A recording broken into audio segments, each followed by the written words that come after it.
Hi guys, it's Emily, and today I'm here to bring you part 1 of my February wrap-up. As always, I have 3 books to tell you about, and the first one is Romantic Outlaws, The Extraordinary Lives of Mary Wollstonecraft and Her Daughter Mary Shelley by Charlotte Gordon.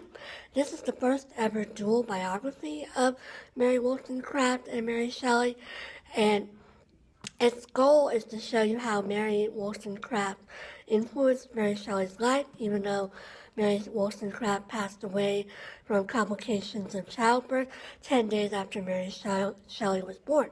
And so how it works is you see a chapter of Mary Shelley's life, and then a chapter of Mary Wollstonecraft's life, and then a chapter of Mary Shelley's life. So, sort of like you see the childhood, and then the childhood, and then the, young adulthood, and young adulthood. So you can compare the life of mother and daughter. I found this a very fascinating book. It's over 600 pages long, but because there's so many chapters, it's really easy to stop and start when you need to. And I found it very readable, and of course, like many nonfiction books, there's about 100 pages of notes, index, references in the back. So it's really like only 500 pages of actual reading. And I found this really fascinating. Mary Wollstonecraft and Mary Shelley both had very interesting lives, and they were both very they both had very new ways of thinking, and they both did some scandalous things, even for their time, but also for our time, like Mary Shelley in particular, when she was about 17 years old, she ran off with Percy Shelley, and they lived, together without getting married for a long time, and then that day, that was extremely scandalous, and even her father, William Godwin, basically cut her off and didn't talk to her for a long time. And even today, some people find that scandalous, not nearly as scandalous back then, but still. And it's the same with Mary Wollstonecraft. She was very anti-marriage, and she and both William Godwin wrote, tracts against marriage and things like that. But they still had to get married because when she got pregnant, because that was what you did, and you couldn't get around it. You didn't want your child to be banished for life because you didn't get married. So you had to get married. So anyway, this is just a really fascinating read, and you see a lot of what women in that time went through. This is in the late 1700s, early 1800s, and you see how both Mary Wollstonecraft and Mary Shelley were responsible for the household. So even though they were writing, and even though they had servants and just that sort of thing, they still, they never got to produce as much as their husbands or their lovers did because they were so worried about family cares and family duties. So I just found this really fascinating, and it shows, both how far we've come in terms of women's issues and social issues, but also how there are things in this time that still relate to today. So it's a really fascinating read. And if you have any interest in Mary Wollstonecraft or Mary Shelley, I would highly recommend it. The next book I finished in February was Almost to Eden by June Hall McCash. And this is a historical fiction novel about Maggie, an Irish immigrant who comes to New York City, and then shortly after she moves to New York City, she gets a winter season job at the Jekyll Island Club on Jekyll Island, Georgia, and she works as a maid.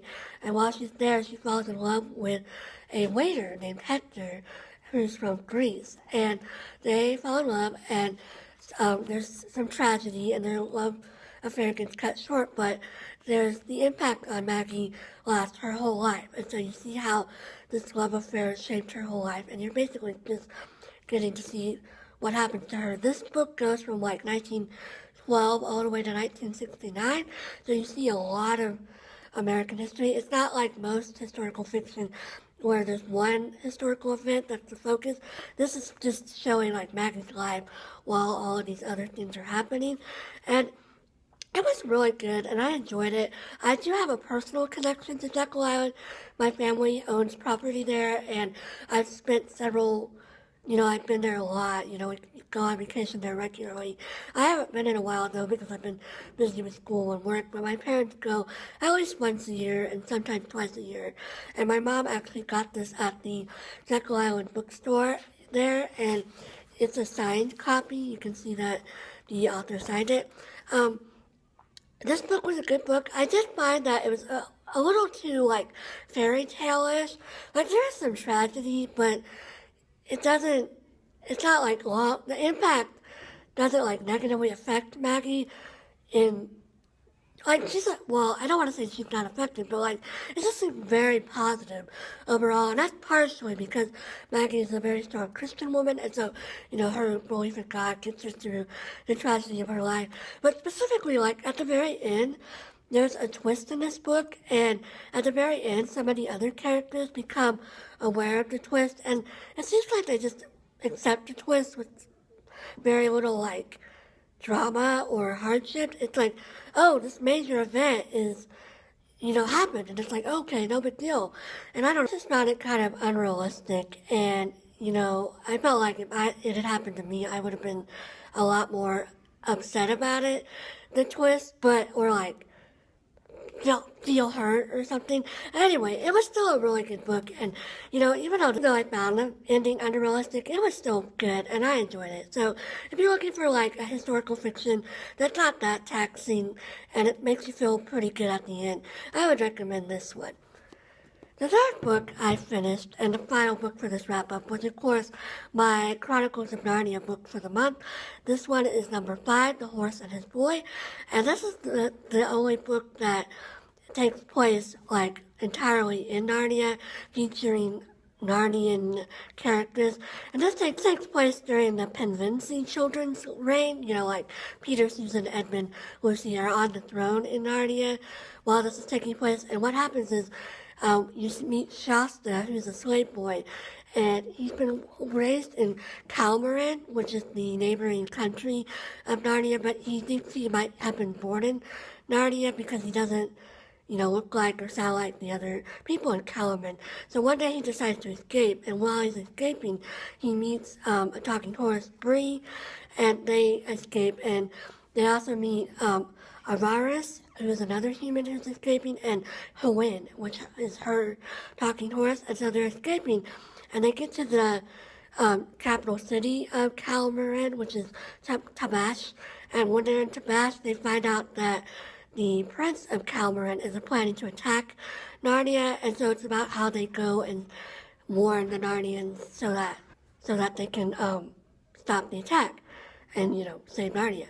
So this book was good, and I enjoyed it while I was reading it, but after I finished reading it, I was reading the reviews and stuff, and a lot of people mentioned that there are some racist undertones in this book.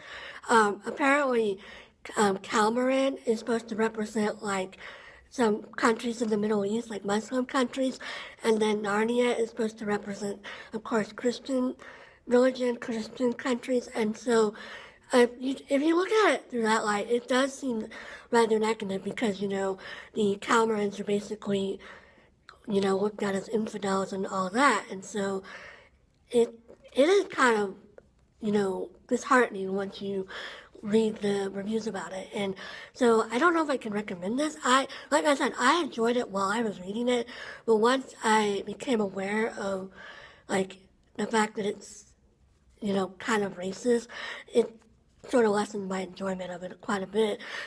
C.S. Lewis, of course, was writing in, like, the 1950s, and, things were different then, but it is definitely a product of its time, and nowadays you would probably not be able to write a book with such, racist undertones in it. So yeah, I'm sad to say that this sort of turned out to be a disappointment for me.